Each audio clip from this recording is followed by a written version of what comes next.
remains of 50,000 Persian soldiers, all thought to have vanished without a trace, may finally be coming to light after 2,500 years. According to the ancient historian Herodotus, the soldiers disappeared in 525 BC on their way to destroy the sacred oracle of Siwa, who had insulted their Persian king Cambyses II. After marching in the desert for 7 days, the army was supposedly swallowed in a sandstorm. No trace of the soldiers has ever been found, until now.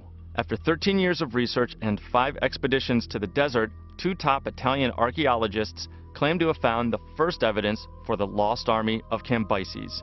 These objects certainly date to the Achaemenid period, and so far these are the only Persian objects found in the western Egyptian desert on the border with Libya, where Cambyses is said to have sent 50,000 men to conquer Siwa. Famous for their discovery 20 years ago of the legendary gold city Berenice Pankrysos, twin brothers Alfredo and Angelo Castiglione studied ancient maps for years until they found a never-explored route.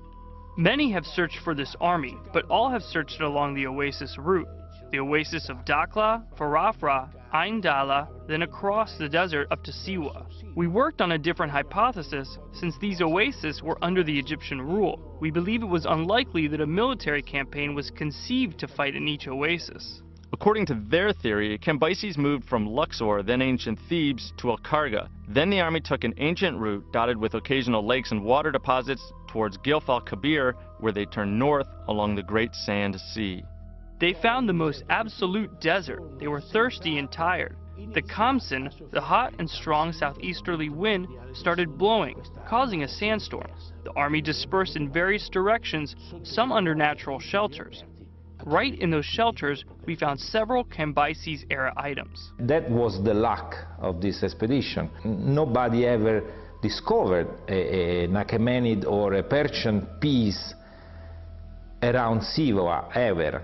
And we found, little by little, arrows in bronze, then some bones with some artifacts, some personal objects. So we know that geographically, those areas of Bahrain is the most probable close area to the big storm. Near the site of that big discovery, the archaeologists looked for evidence of a story known among Bedouins, that many years ago the wind uncovered the remains of the lost army. We know that there are stories about a field, a valley, a total, complete valley full of white bones.